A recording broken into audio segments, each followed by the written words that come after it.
Hello, everybody. Welcome to today's Black Hills Information Security Webcast. My name is Jason Blanchard, and joining me today is Sean Verity. He's one of our security analyst pen testers here at Black Hills Information Security. If you didn't know, we have about 43 full-time pen testers, give or take.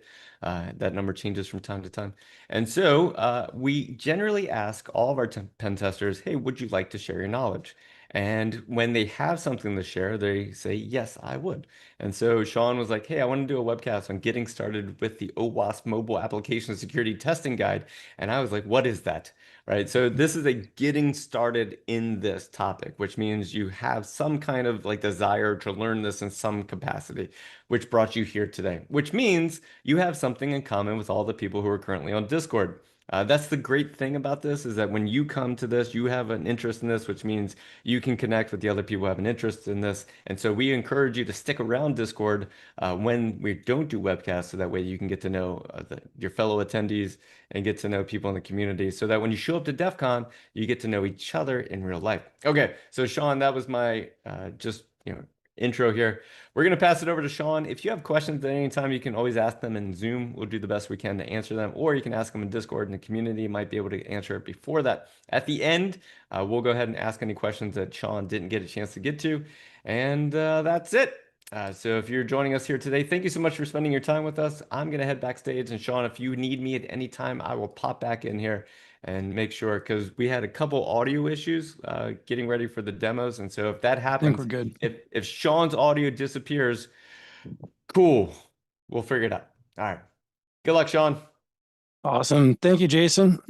And thank you for everybody for signing into the webcast today. I'm looking forward to sharing with you the OWASP mobile application security testing guide. Oh, here we go. All right. So first things first, Jason kind of alluded to this. If you're here, you might be wondering what is the mobile application security testing guide. So I'm going to bring up a couple of points of reference that are related to it. So you've probably heard of the OWASP Top 10.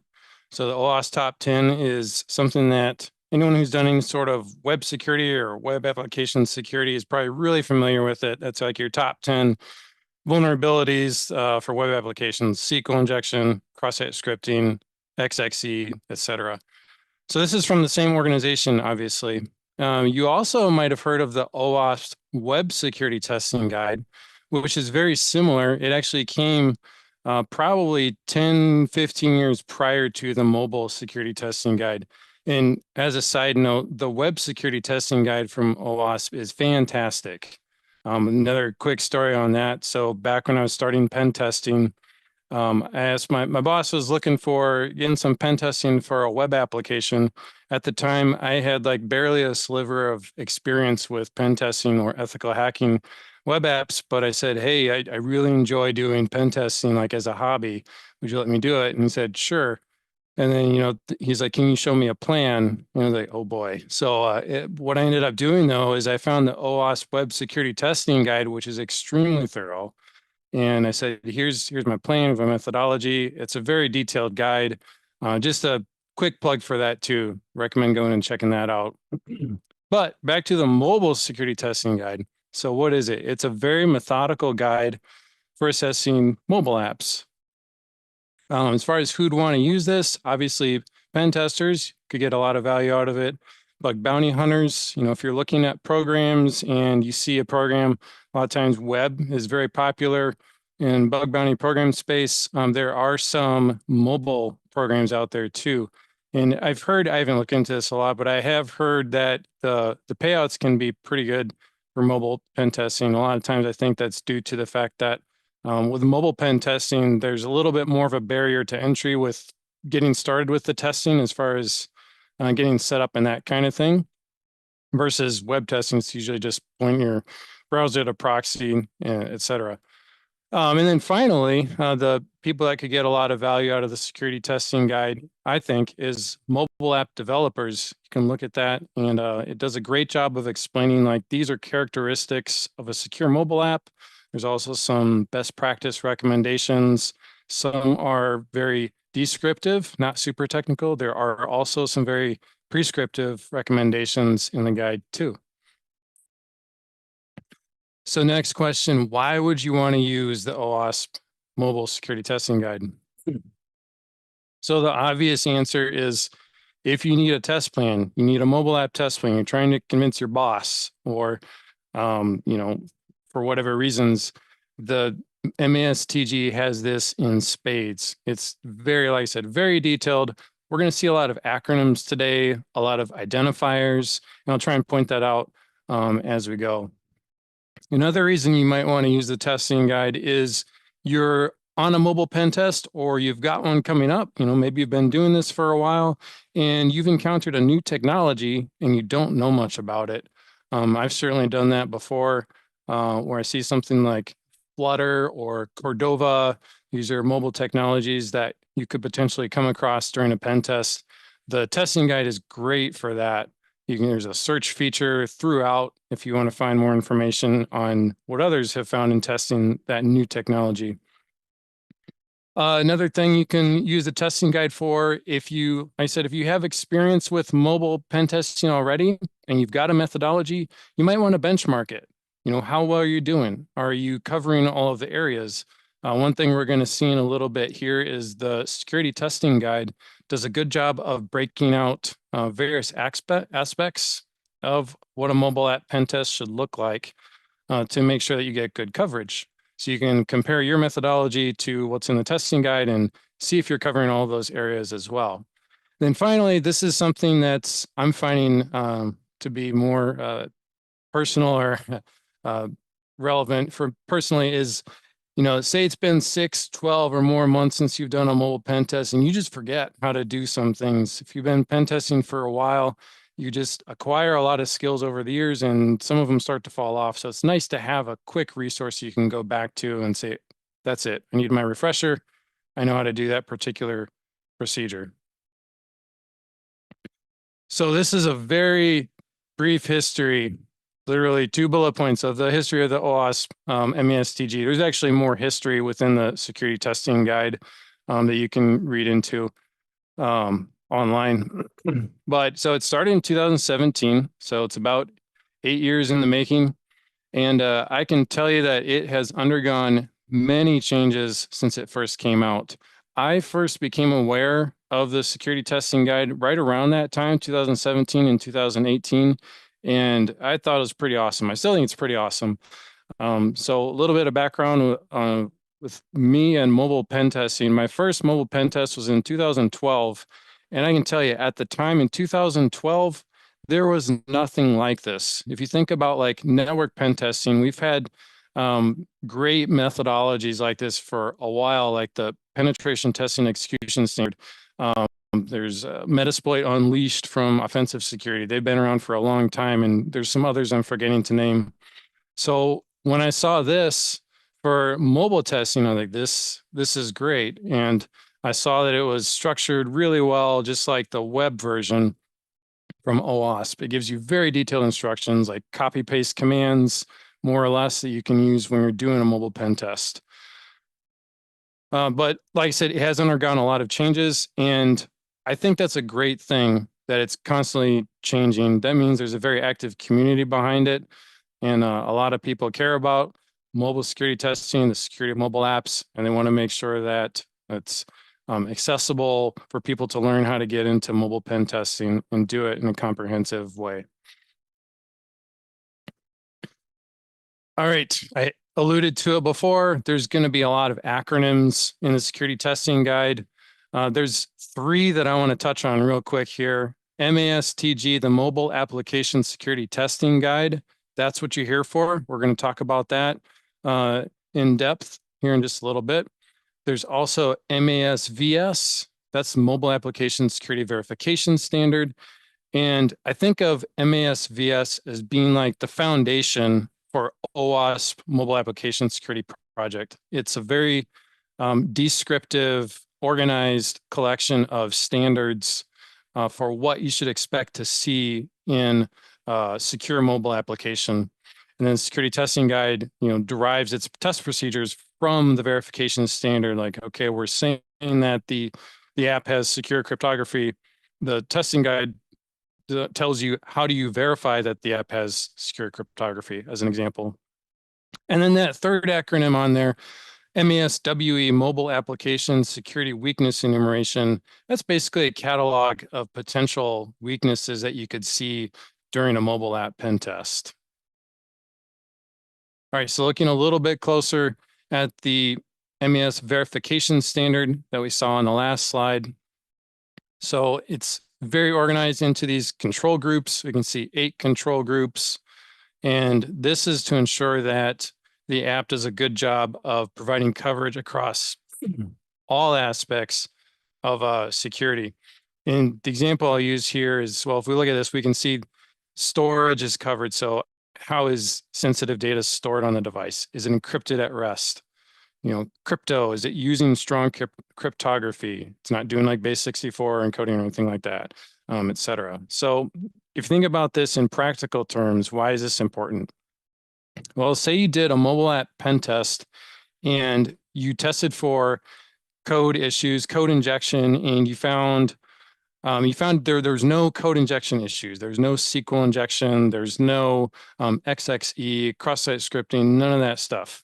But you didn't test like network cryptography, like TLS, and then come to find out, oh, the thing is talking over HTTP. Not likely, but it could happen. If your methodology doesn't have the coverage to account for that, then that could be a problem, because obviously most people are going to use mobile apps in, we'll say, like a hostile environment, over LTE or public Wi-Fi or home Wi-Fi, that kind of thing. So that's where the control groups are great, to make sure that you get good coverage across all the areas that are important to security of mobile apps. Taking a quick look at the MAS weakness enumeration, you might recognize this picture here, the common weakness enumeration, especially if you do any sort of vulnerability scanning.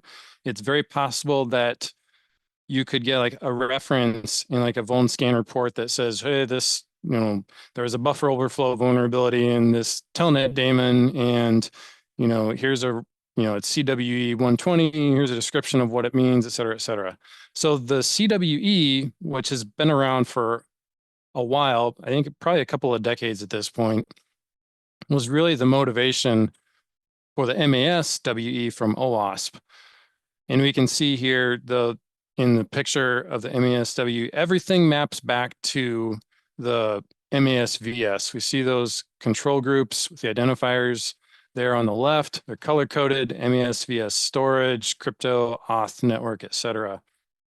And this is a picture from the website. So this is kind of like your intro to what the format looks like. Everything literally is in this website.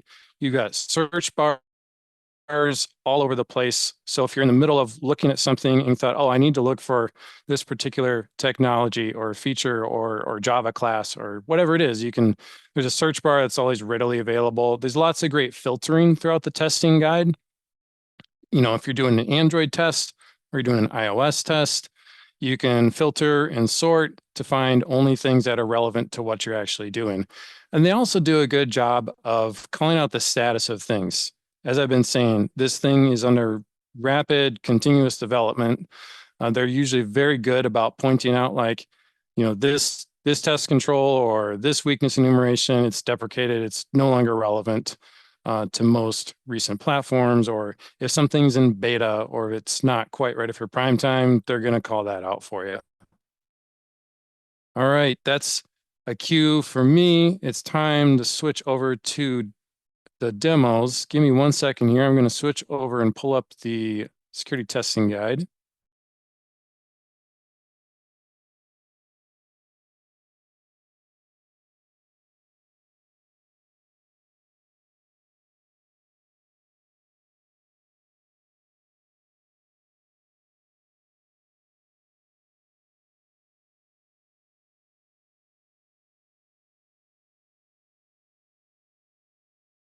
All right, I'm seeing the security testing guide on the preview window there.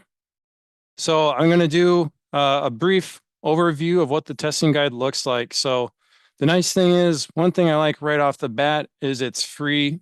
It's really easy to find, by the way. What we're actually looking at right now is the OWASP mobile application security page. So this is kind of the umbrella, the overarching OWASP program for all things mobile app security. Really easy to find, mas.owasp.org. And if you scroll down just a little bit, we can see those three components that we touched on: the verification standard, the weakness enumeration, and then of course the testing guide.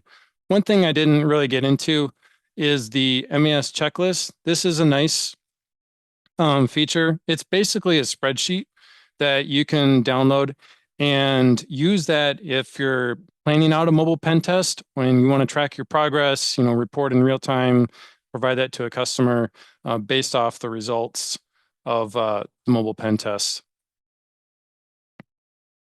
All right, if you look across the top of the mobile application security page, there's a lot of nice things. I talked about they're good at calling out things that are still under development. They're telling you right up front, the weakness enumeration, that's in beta state right now. So you're probably more likely to see these placeholders. There's not going to be a lot of content there yet, but the fact that it exists is your hint that there's enough contributors that are seeing like there's a need for this. We just need to make sure there's something there, so we go in and fill in all the details at some point. There's also a nice collection of these crack me's. If you like doing reverse engineering, it's a lot of fun. There's a bunch of these Android ones and a couple of iOS versions as well. So let's go ahead and take a look at the testing guide itself. So we're going to take a look at these different areas of the testing guide. I also want to point out that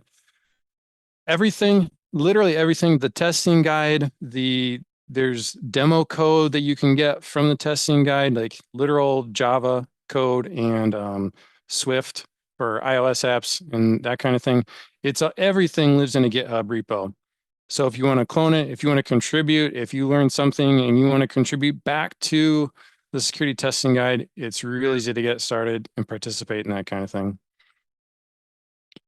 So one thing, I like right off the bat, if we look at the intro, you can see the history is here in the foreword.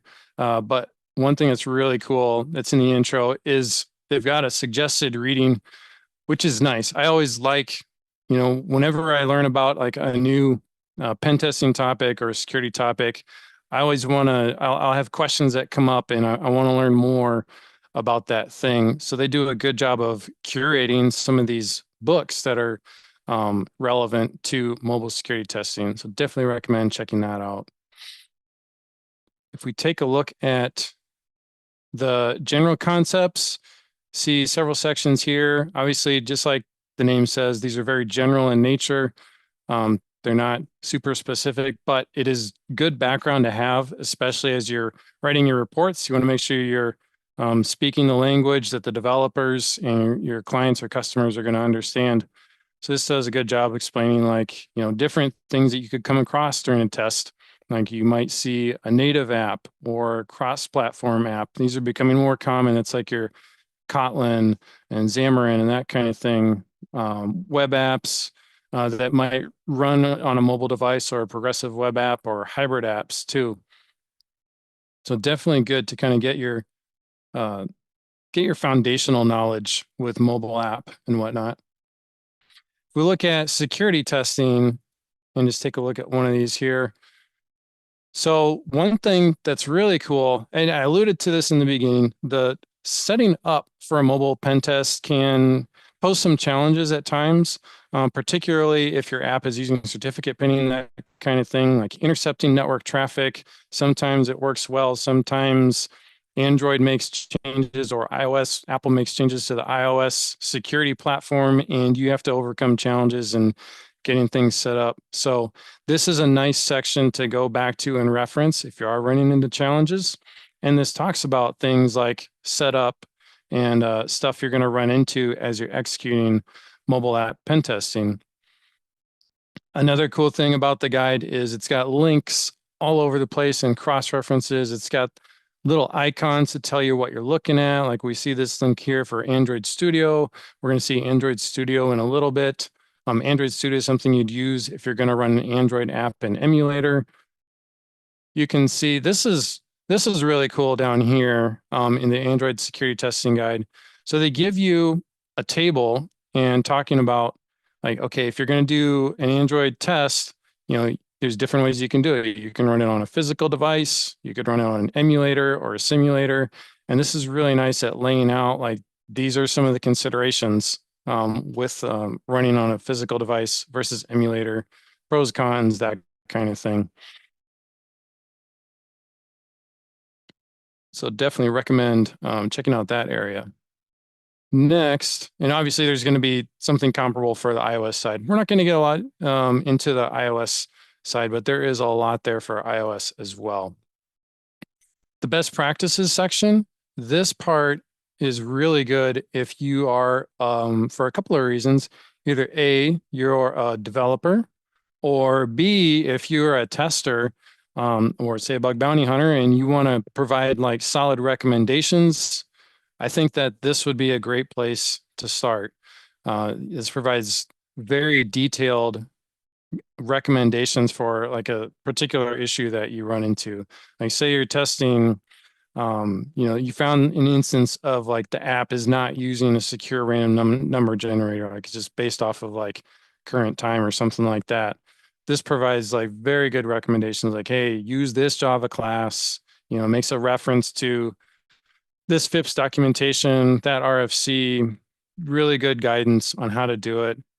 And it even talks about it. It references back to like the Android developer documentation. One thing I want to point out too, okay, this one didn't demo this ahead of time, but so one thing I've noticed recently okay, they did do it here. Perfect. In the Android developer documentation, this is something that I picked up on, like, I think just about a year ago. I was looking through it, for a report, and I noticed that the Android documentation is actually making reference, and let me zoom in a little bit so you can see that better. It's making reference back to the OWASP mobile application security project. So that kind of tells you that the community, the industry at large really sees that this is a very credible resource, something you can trust if, an organization as big as Google is referencing it.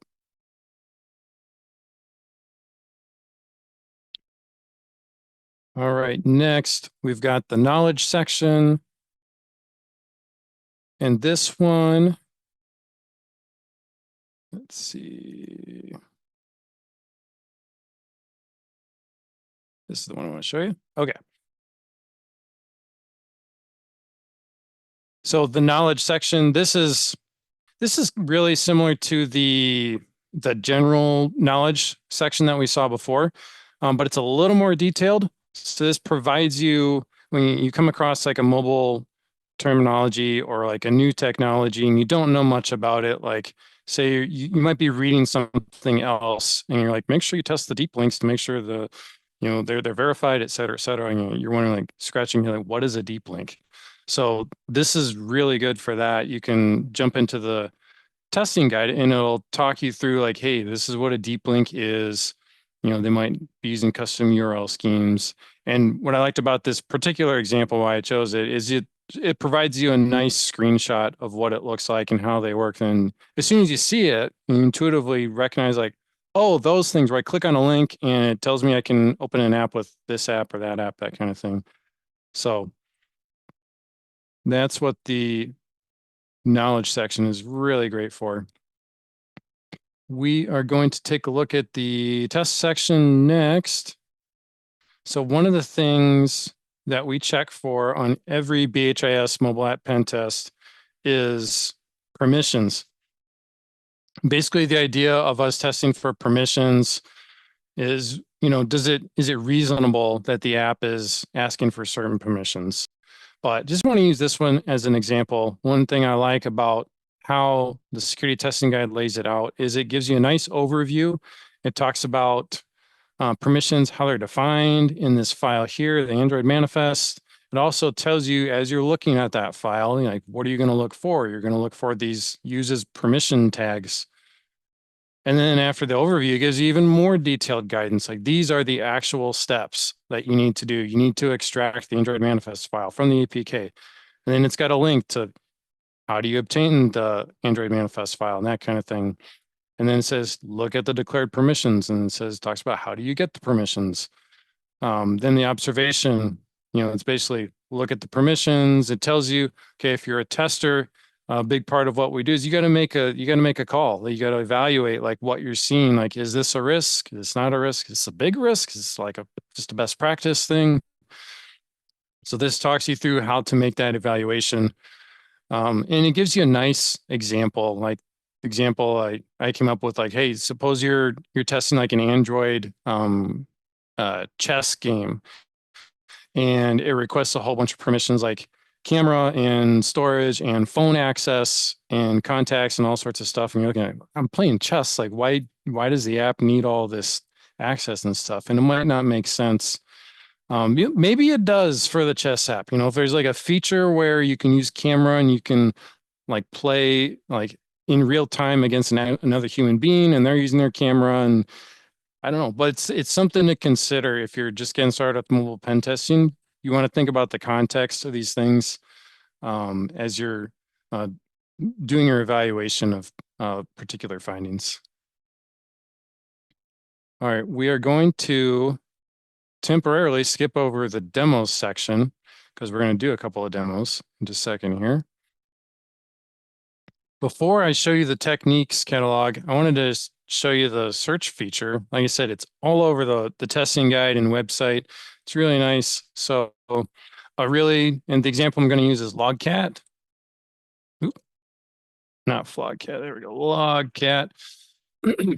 And so Logcat is a tool that we use a lot during any Android test. It's basically a facility from the Android debugging tool set that allows you to look at system logs. So oftentimes, like when we're doing a mobile app pen test at BHS, we're looking for secrets that are getting written to the system logs. Recent platforms in Android generally don't let any old app read the system logs, but under the right circumstances, it may be possible. So Logcat, this is nice. It gives you some examples like how to run it. It incorporates one of my favorite things when you're running Logcat is filtering it. The output from Logcat can be extremely verbose. It's literally printing every single system log message that the system is generating from all apps, like regardless of what it's doing. So that can be difficult to wade through. So this is a good one if you want to target it and hone in on the particular app that you're testing. But I also want to show you the collection of testing techniques briefly here. You can see there's 131 of these things, which is great. And like I said, each one of these, they're generally very, very detailed in providing you, copy paste commands, overview, the steps to do it. And then of course the important step of evaluating like the risk of that thing. We talked about the filtering. We saw Android, you can sort, say you only see the iOS relevant things. We got a question mark one here. It's unknown. So actually, I'm just kind of curious. What is this? Jailbreaking. Okay, so this is iOS related. We're talking about a jailbroken device. Anyways, I digress. A very great collection of techniques. Let's drill back up here. Tools. This is another cool section here. 125 tools. Like that is a lot of tools to cover. Some of it's there we go. This is actually pretty good. Some of it's a little terse. It might just be like a sentence and said, hey, this is the tool. Here's what it's for. And then it'll give you a link to it where you can go learn more about it.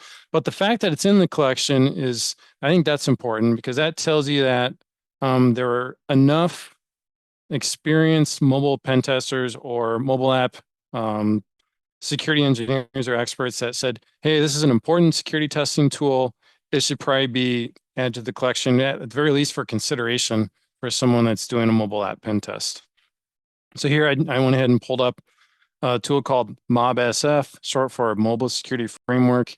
This is a really nice tool. When this one came out, like maybe 10 years ago, I might be way off on that, but really nice for doing that like first quick overview of an app. You get the APK or the IPA, you upload it to MobSF. It's a local Docker container usually. And so you upload it to MobSF and it quickly does all of these things right here, scanning, checking signer certificate permissions. We talked about that, binary analysis, telling you what Android APIs are used by the app, so on and so forth. And it does all that automatically and literally in like 30 seconds, maybe a minute if it's like a really big app.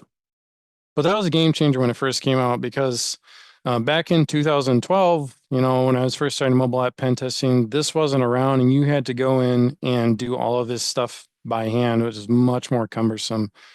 So anyways, highly recommend checking out MobSF, one of those tools.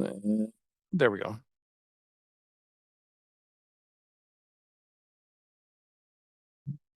Okay. Oh, interesting. It changes the UI. It's a very responsive UI. Changed a little bit there. Okay. Techniques. I want to jump back to techniques. There's one I wanted to show you. I skipped over.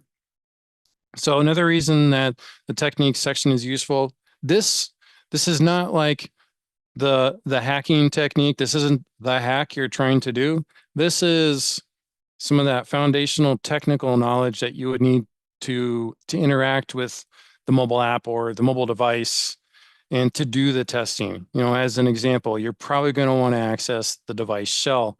So this one is really nice for Android. It's talking about your go-to way is going to be using ADB. That's short for Android Debug Bridge, and using the shell command. It shows you how, okay, this is how, if you have a rooted device, this is how you're going to get root access. So you're just going to use the su utility, just like on Linux, that kind of thing. Fun fact about ADB, you can do stuff remotely over TCP. I haven't done that yet, but that's on my bucket list. But you can do a lot of neat stuff with ADB. There's a lot of nice built-in utilities. There you go. Connect to a device over Wi-Fi. Depending on how you set up, there's different ways you can set up for a mobile pen test. I'm thinking of, I had one towards the beginning of the year. It's kind of a wild setup. The app was designed in such a way that I needed the customer to run the app on their device, but I needed to monitor what the customer was doing. It sounds creepy. It wasn't. Like that's literally like that was the best solution that the customer and I came to agree like this is the best way to do it. And so it was interesting. So I shipped the device out to the customer and said, okay, you run the app and then you interact with it and then I'm going to monitor it. And so had to do some shenanigans with SSH and Burp Suite and stuff. But all that being said is you can run into some crazy stuff when you're setting up for a mobile app pen test. They're talking about connecting to it over SSH as an example. All right. And the last section I want to show you before we jump into the demos is the reference applications. So they're deliberately vulnerable mobile applications. You can see there's 24 of them. There's some for Android, some for iOS. One caveat I'll put out there for this collection of deliberately vulnerable mobile apps is some of them were written a long time ago and they might not run well on Android 16 or something, near Android 16. So with that being said, I did want to point out one. I tested out like 4 or 5 of these as I was preparing for the webcast, and one that I found that was pretty fun that ran was Finstagram. So I think it's like a play on Instagram. There's like half a dozen challenges, but it was pretty neat. There's a variety of challenges in there, so definitely recommend you checking out Instagram as you get started. All right, that's enough. That's enough of me yapping about the security testing guide. Let's go ahead and get to the demos. So the first one I want to show you, and so let me do a quick overview of the demos. The demos, as you can see, they're broken out into Android and iOS. And basically what they're doing is they've given you 59 of these little snippets of vulnerable app code that you can build and run so that you can start to train your mobile app testing eyes to find these vulnerabilities. And we're going to take a look at demo 006. Let me do a quick sort there. So number 6, tracing common logging APIs and looking for secrets for Android. And kind of alluded to it before, like when we do pen tests, we look for secrets that are getting sent to the system logger. So if we look at this demo, we can see a few of these blue buttons near the top. So there's different ways that you can run the demo. I said that you can build it. You could also download a pre-built APK that has the vulnerability already built into it. One thing I did notice as I was preparing for this is I needed to be logged into GitHub in order to get to the releases section and actually download the APK. What I'm going to show you today is how to actually copy the vulnerable code. So I think it's a good idea to look at the code and see what does it look like, and then what does the vulnerability look like when it's running that vulnerable code. It kind of helps to connect the dots. And then this one is just a folder within the GitHub repo to where the vulnerable code is located.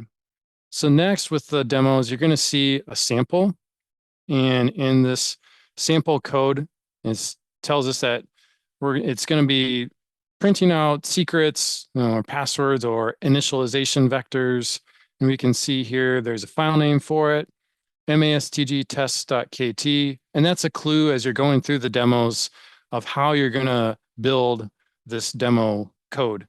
So that's the file name that you're going to copy all the code to if you're building it from the repo. And so basically what you do is you copy all of this, and we can see here, there's little fake sensitive data inside of the file. And then the next section that you're going to see in demos is steps. So these would be steps to actually exercise the vulnerable code and to test for it as if you were doing a mobile app pen test. The example they show here is using Frida Trace. Frida is an amazing tool. Frida Trace is part of that toolkit. Fantastic tool. It's a little more complicated to get up and running than something like ADB Logcat if we're looking for login messages. So we're not going to use that method. We would normally use ADB Logcat. I say normally because Jason kind of alluded to it at the beginning. I ran into some technical difficulties as I was running the demo. Literally, I fired it. Everything was going great for the checks, and then I fired up ADB Logcat, and my laptop blew up. So we're not going to do that. But I can show you. This is what we would have seen if I was running the demo within my emulator. You'd see system log messages. It'd be a whole bunch of data, and then among that data, we'd see this sensitive stuff getting logged. So again, this is to really kind of train your brain, train your eyes, like how to see, like, what am I looking for? How do I look for it? And that kind of thing. And then here's the evaluation section here.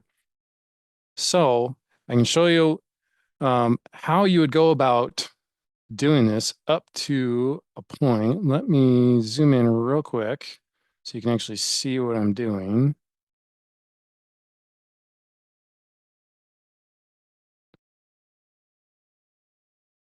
All right, so we're going to copy the vulnerable code.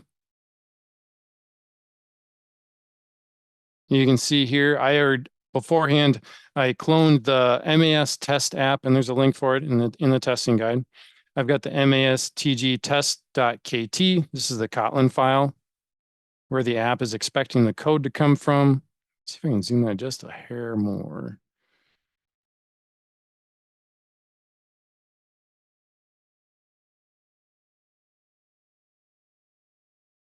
Okay. So normally, what you would do after you copy the code in here, you can do a Control S, save everything, and then another prerequisite to this demo is you would have built an Android virtual device. It's really easy using documentation that's out there, but you'd build that and then you click the play button. I'm not going to do that because that caused my laptop to blow up before we got started here, but that's normally what you do. You run the play button. It fires up the Android emulator. It runs this code, and then you're presented with a small window here on the right, and it says it's the OWASP test app. Click this button to demo the vulnerability.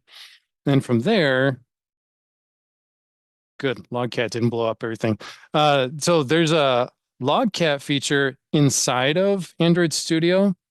And this is nice. This is definitely like a cool feature of Android Studio, but something I want you to think about as you're, if you're to do this particular demo, is when you're doing a mobile pen test, you're probably not going to get, the code, and the customer's not going to say, okay, here's all the code, build it, run it, test it.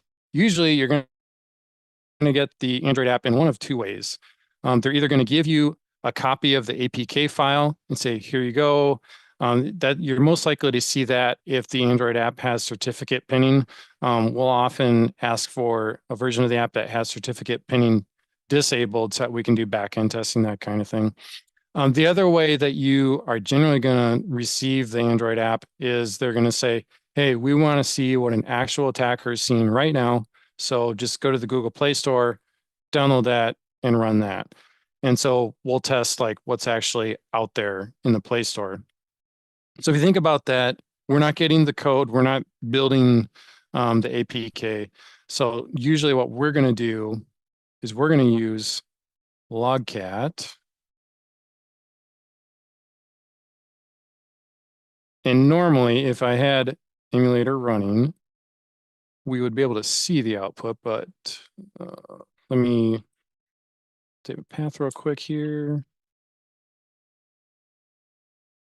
So the first things you would do using ADB, and if you're getting ready to use Logcat, is you just use the ADB command and devices, and that would give you a list of all the devices that ADB can see. And you would see emulator right here. And then the Logcat command is literally just Logcat. So we can see it's waiting for a device. Like I said, we're not going to fire it up today, but that's how you'd go about testing it using Logcat. All right, I got one more demo to show you. And this is more in the realm of static analysis. So let me back up. So when BHIS does mobile app pen tests, there's generally like from at a high level, there's three big areas that we're hitting. So this is different than the security control groups that we talked about earlier. So the three big areas, and this is really kind of like any application security project. There's static analysis. So that's really looking at the code, looking at the binary, the files for potential weaknesses, hard-coded secrets, that kind of thing. There's dynamic analysis. That's the application's running.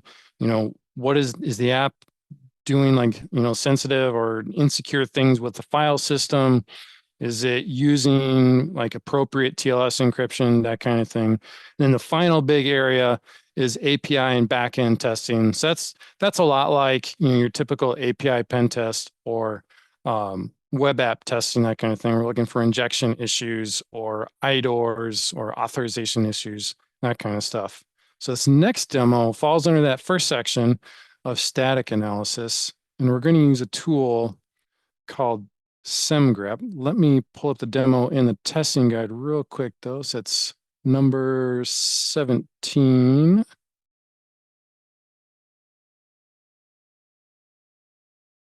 Let me do this. All right, sort by the identifiers. See demo 17. So we're going to go hunting for hard-coded AES encryption keys in an Android app. So here, there's the three buttons. If you want to get a pre-built version of the app, or look at the code, or just find the code sample, that's where you get it from. One thing I want to point out that I learned as I was preparing for this, if you go and do this demo, take a look at the sample. There's two tabs here. There's mastg test.kt. That's the same file we saw earlier.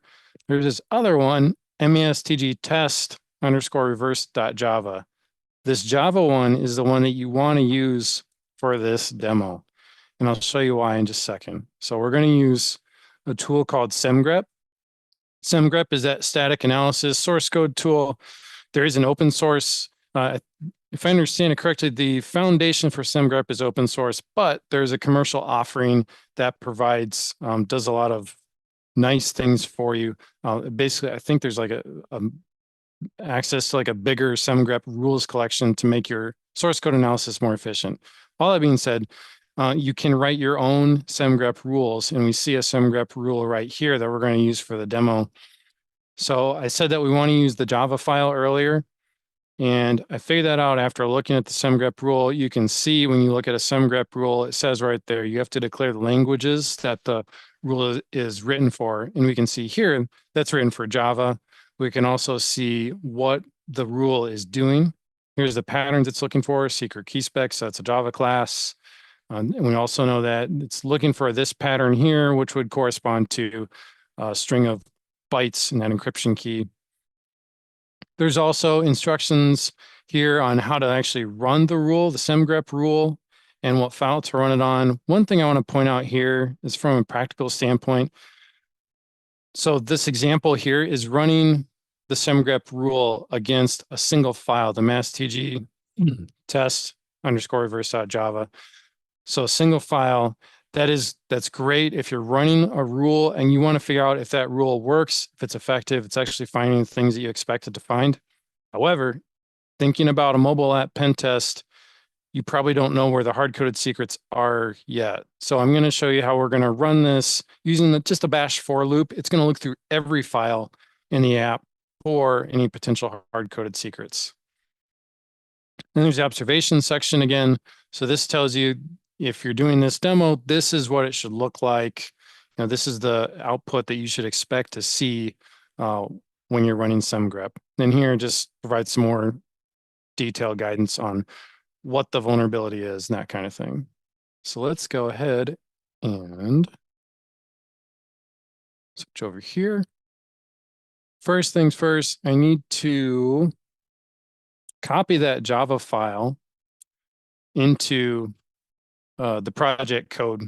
I was finding that if that Java code, that Java file right there, if it's living inside of the MASTG repo and you're trying to do other labs, your other labs won't build. So that's why it's normally not in there. That's why I copied it in there right now. All right, next thing, Semgrep is a Python tool. So like any Python tool right now, you need to use a virtual environment. And then finally, we'll take a look at how you would probably utilize something like this during an actual mobile app pen test. Looks a little wonky with the blown up font, but just to walk you through it here, it's a for loop, and for each file and in this directory, that's a directory where I've got all the mobile app code living in. It's going to look for every file that ends in .java, and for every file it's running Semgrep. It's scanning the code. It's using a rule right here, and we can take a look at that file real quick. Basically the same thing as what we saw in the OWASP testing guide. So let me copy that back over one more time. So here we go. Scroll up, we can see the output looks pretty darn similar. 3 code findings, that was what we saw in the testing guide. And we can see hard-coded cryptographic keys found in use. We can see this is the encryption key. Some more details about it. You can see it's using AES encryption and GCM, no padding, etc. So that's how you could use Semgrep and how you could use the testing guide for some static analysis. All right, bear with me for 1 second. I'm going to switch back to my slides really quick here. Stop sharing.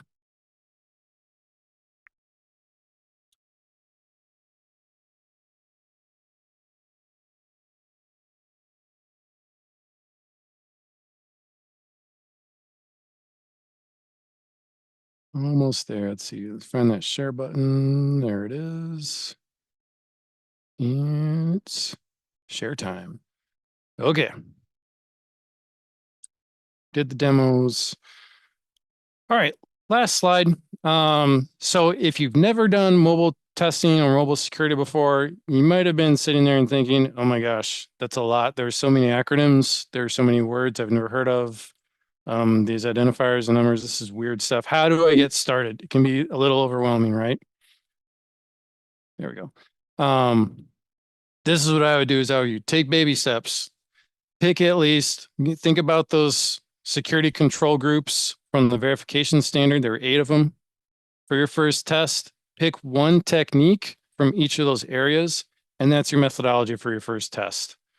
Okay, as you build experience, proficiency, efficiency, that kind of thing, you can add more techniques. I think, what did I say? It was 125. There's a lot. So you can add to it over time and you get faster and more efficient. Use MobSF. That's a tool that it automates a lot of the static analysis stuff for you. So you could use that as part of your methodology too. I'd recommend for your first pen test, make sure you include MobSF in that test. And something that we do on every mobile pen test at BHIS is we run MobSF and then we go through and we look for those problem areas, hard-coded secrets, permissions. Are there any weaknesses in API calls or any content providers, that kind of thing. So you could use MobSF and then map it back to the security testing guide, the verification standard, that kind of thing, and so forth. So that's what I'd recommend doing with getting started. That's all I have for today. I'm going to go ahead and stop sharing. Thanks again for coming, and let me know if you got any questions. Well done, Sean. Sean, well done, buddy. Yeah. Yeah, thanks. Great. Perfect time. You got minutes to spare for questions. It's like you've done this before. So before, this is a perfect time for you to ask questions if you did not get your questions asked or answered. And if you haven't signed up yet for Hackett, Brian, if you could go to the Hackett check-in channel, just so we have a program here at Black Hills Information Security. If this is your first time joining us for a webcast, then we have this channel on Discord where you can check in. And once you've hit 10 webcasts that you've engaged in live during the webcast, you engaged, then we keep track of that. We give you rewards. And so we mail those rewards to anywhere in the world. And so if you have not checked in yet, please check in. Any engagement during a webcast is essentially a check-in. But if you don't feel like talking or feel like answering questions or feel like posting GIFs, you can always just check in and then go back to enjoy your day. Doing nothing. Yeah. All right, Sean. So first question here is, we have a third party do mobile pen test. Do we need to give them the SSL bypass APK or let them try it out themselves? Highly recommend giving them one with the SSL bypass. And the big reason, you probably heard this before, we're not asking for that so we can cheat. It's really because we're time boxed and you only want to hire us for so much amount of time, right? So we could bypass that SSL, but it might take a lot longer than you're willing to pay for.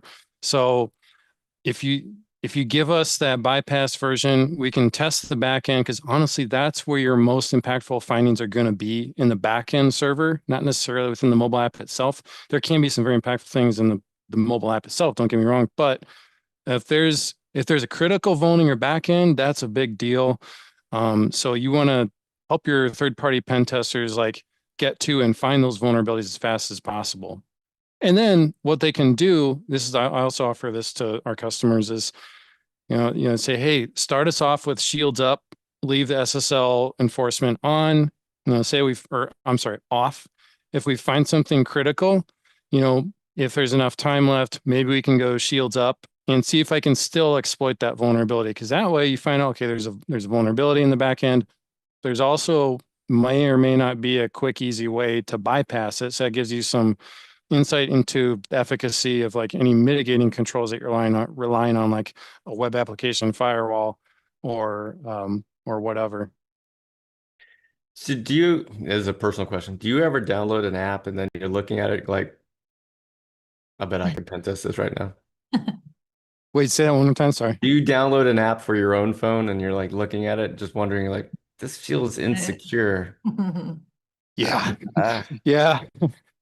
Yeah. I'm trying to think of no particular examples come to mind, but yeah, no, I definitely think that, oh boy, I wonder what's going on under the hood. Like this, if I was testing this, I feel like I would have a nice amount of findings to report. Well, Yeah. this is a good follow-up question then. What does your method of procedure look like before you install a mobile app on your personal device? Oh, wow.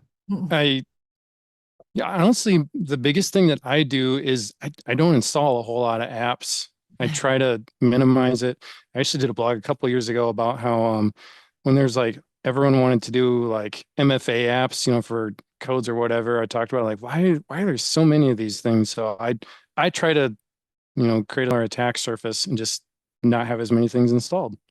Mm. All right. So here's a question I like to ask all pen testers. So, I've probably asked you this in the past, Probably. but it's going to apply to mobile app pen testing now. When you're pen testing, if you're having a hard time bypassing or finding exploits or being able to get where you need to get to, do you doubt your own skills or do you believe their security is just fantastic? I was thinking about this actually a lot in the past week or so because I knew you were going to ask. And I lately, right now, I'm in a place where I'm giving credit to the customer. I think they're doing a lot of good things. Security is getting better overall, and I'm going to err on the side of they're doing a good job. Awesome. Yeah, I was on program one time and the guy was there and he was talking about how his like automated be able to find the bugs and I was like, so if you don't find any bugs, is it because it's good or because your thing can't find the bugs, right? Like that's the issue that we run into sometimes is pen testing firms like, is it us or is it them? Yeah. And when you lean on the side of them, then you have the confidence in your own skills and you've done this so many times before and you're like, it's them. In fact, we have a secret reward for customers that if they ever kick our butts, we give them a special reward because we're like, damn, Yeah. kicked our butts. Yeah. Good job. All right. Deb, did you see any other questions that? If we missed your question, please ask it again because we don't want to Yeah. miss. Oh, this is a very Black Hills question. So for the person who asked it, Black Hills might be different than most pen testing firms. But Sean, what do you use for your report? Microsoft Word? Is that what we're going for? Or what do Yeah. you mean by okay? Yeah. Yeah, it could be Yeah. simple as that. Yeah. Yeah. Yeah. So we use Microsoft Word here, and like there's a methodology that we have, and there's a pen test report format that we have, and it goes through a series of Yeah. reviews, and there's like tech, reviewers, and there's so much that goes into our reports. How long do you think it took you being at Black Hills before you got used to doing a report at Black Hills? Ooh, depends on who's reviewing it. No, I'd say probably I'd say 6 to 12 months. And Yeah. mind you, I came in as an experienced tester too. And it was about 6, 12 months. Like, okay, I feel like I'm kind of in the flow. I know what the reviewers are expecting. But it's a good thing. Like I've grown a ton like in my report. Now it's feels a little more like second nature. Yeah. It's like learning a new language. Yep. Yeah. Which version of iOS do you recommend for testing since iOS needs to be jailbroken? Yeah, the big thing with using a jailbroken device, well, there's two things you could do. One, I have an iPhone X, so that is vulnerable to the Checkmate vulnerability that came out a few years ago, and that was a hardware vulnerability that Apple, can't remember if it's could not fix or would not fix, but it's going to live on for the iPhone X. Granted, that's an older phone, and so the days are numbered in using that. But I found that there are jailbreaks for iPhone X. I'm always reluctant to upgrade iOS because there's a chance you could upgrade it and then the jailbreak community is not caught up and then you don't have a jailbroken phone anymore. But I am running iOS 16.5.1 on my iPhone X, and that seems to be doing okay. I haven't come across an iOS app to test where they don't support that. But the other option that you can do, and this is worth investigating, there's third-party companies out there that provide you virtual jailbroken phones. I don't know if we're supposed to say company names, if that'd be implicitly like supporting them, but check it out. Cool. All right, we're gonna wrap up and then ask like 2 or 3 more questions. So the reason we're wrapping up is because some people need to leave. So Sean, if you could sum up everything you talked about today in one final thought, what would it be? Oh boy. don't be afraid to get lost in the testing guide. I think I saw a question about like, where do I get started? There's a whole bunch of links. I'd say just jump in where you're comfortable. And like I said at the end, start small and build, like just get like 8 of those techniques into your methodology. That'll be, version 0.1, 0.2, you're going to have 10, 12, or 15 techniques and just keep building from there. Awesome. Thank you, Sean, for sharing your knowledge today. And thank you all for joining us from this Black Hills Information Security webcast. If you ever need a pen test, as Sean just mentioned, we do those red teaming, threat hunts. We have continuous pen testing. You know all the things that we do. If this is your first time here, thank you so much for spending your time with us. We hope to earn your trust over a period of time to where you're like, we should probably hire Black Hills. All right. With that, You coughing? yeah, that part was unexpected. I didn't cough on Wayne's World. Whoa. All right. All right. So we are done. We're in post-show banter. So we'll ask a couple more questions. And this question was, Sean, are you only concerned with the security of the app, or are you concerned about the security of the whole phone and the app? So it depends. I can think of one test where a company sent me, it was like they wanted their MDM configuration tested. So in that case, we're going to test the configuration of the phone. But generally it's the app, because our customers they're creating iOS apps, Android apps, or both. And they want to know their customers are installing that on their phones. They want to make sure that they're not exposing them or their customers to any risk. They don't have any control over what the customer's phones are like as far as security goes. Sure. So generally speaking, it's going to be just the app. Okay. How does Burp Suite Pro, how they're wondering, sorry, let me start again. How they're wondering how Burp Suite Pro operates in the space with emulators, etc., and how it translates issues back to MASVS. Well, there's a lot there. And So I stumbled over asking it, so thank you. no, there's a lot of big concepts in that. So you kind of touched on there are some issues with testing with emulator. Full disclosure, I generally don't test with emulator. I test with a physical device. I use emulator today because it's much better for demonstration purposes. But a device tends to be a little more streamlined to get up and running. And to your question about Burp Suite, that's one of those things that's become like progressively more difficult, like over the years with intercepting traffic. Like I can remember when I first started pen testing, it was pretty easy. You downloaded the certificate from a website that you're hosting on, really easy to install that certificate.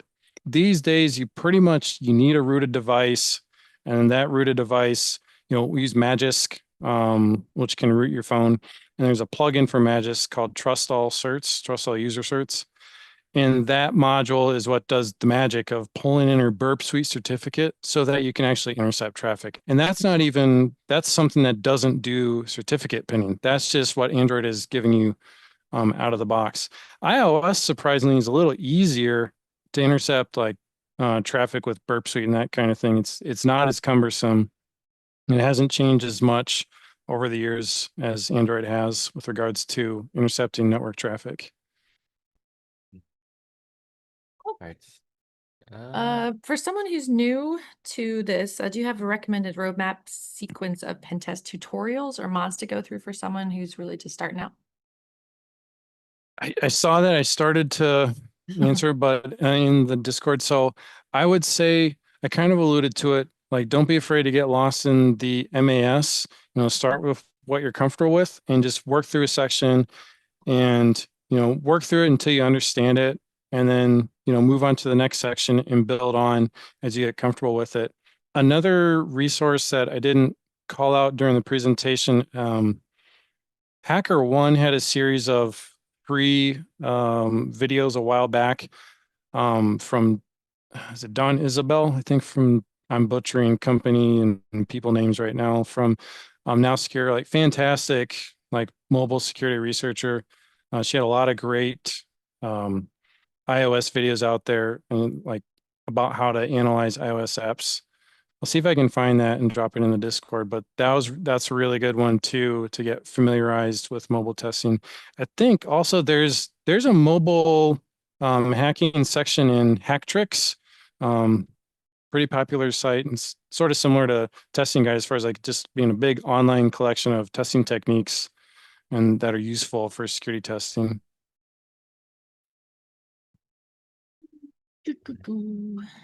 Oh, What are the major vulnerabilities to look for when performing dynamic analysis on a mobile app? Big things we're looking for secrets getting written to system logs and checking for that with ADB Logcat. You know, if there's, say you're logging into the app and for whatever reason there's a login statement and it's like logging username and password, that could be a problem. Another issue of seeing for dynamic analysis is if there's sensitive data getting written to the file system. And I'll tell you the number one way that I'm seeing sensitive stuff getting written to the file system of a device is unexpected caching.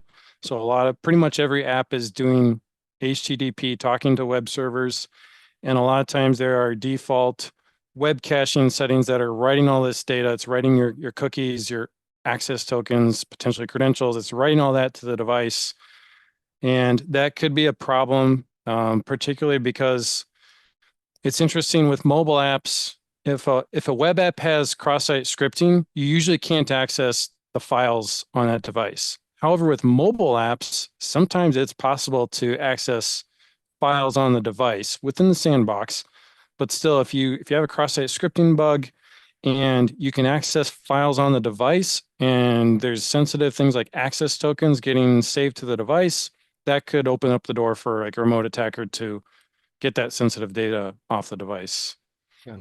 I have a question that I'm taking a couple questions and I'm trying to combine them all together. So this question is, how much is it like the app's security versus the permissions that the user gives to the app that may become the issue? that's a great question. It's usually the apps, the security of the apps is usually more important in my opinion. But yeah, users, they can opt out of those permissions, but you think about it, a lot of times, like the app is usually going to prompt you and say, hey, I can't run unless you enable this permission. So it falls Yeah. back to, okay, well, it's designed that it won't run unless you give it the permission. So is part of the app testing process giving like a set of like, hey, we believe that the user should have these different, permissions or not have these permissions to have it be most secure? Like, do you give those recommendations? we take a reasonable person perspective on testing permissions because we don't know exactly why the permissions are in an app necessarily. Mhm. But, a reasonable person, like I use the chess app as an example. Like you're playing chess on an app and it's just that you're playing chess on your Android phone. Like, why does it need to use my camera? Why does it need to make phone calls like that? Those are specific permissions. Like it doesn't make sense. So we'd call that in a report and say, hey, take a look at those permissions.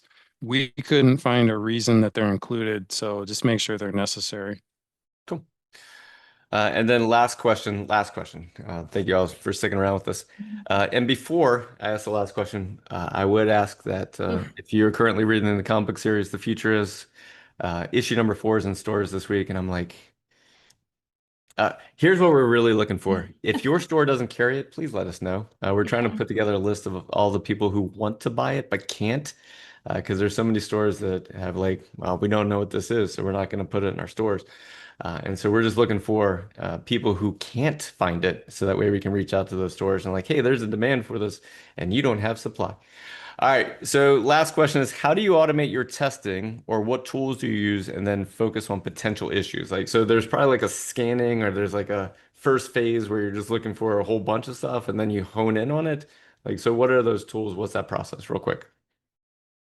MobSF, that's probably the most automation that we're going to do during a mobile test. And a lot of it, there's going to be a lot of digging and figuring out, okay, what's the root cause? Like, is there actually an issue based off of this feedback I'm getting from MobSF? Okay. So that's it. That's it. Yeah. I mean, of course, we're going to use like the automated scanners like Burp Suite and that kind of thing and follow up accordingly. But yeah, a lot of the mobile testing is reverse engineering, certain things of interest and then just like running the ground like, okay, this looks like this is an issue or this is not an issue. So I have an anonymous attendee asking why I didn't ask their question, and then I have like 15 anonymous attendee questions. And I'm not sure which anonymous attendee question it is. So what's going to happen is after we do Yeah. these, we give the questions over to Sean. Sean then decides like, would this make a good follow-up webcast or would this make a good um, blog post? So all the questions that we did get, sometimes we don't ask them because we don't understand the question 100%. So we're going to pass this all on to Sean. And so if Sean takes a look and he's like, oh, that would make an amazing blog post. So thank you for asking the question. Sorry we didn't get a chance to get to it. Oh, the insecure storage. Okay. Last question. Does issues like insecure storage or sensitive info stores on photo, yeah, that part was misspelled. So that's the photos local storage matter. I mean, a normal user will never go with a rooted phone, and if it's not rooted, no one can extract it. What are your thoughts?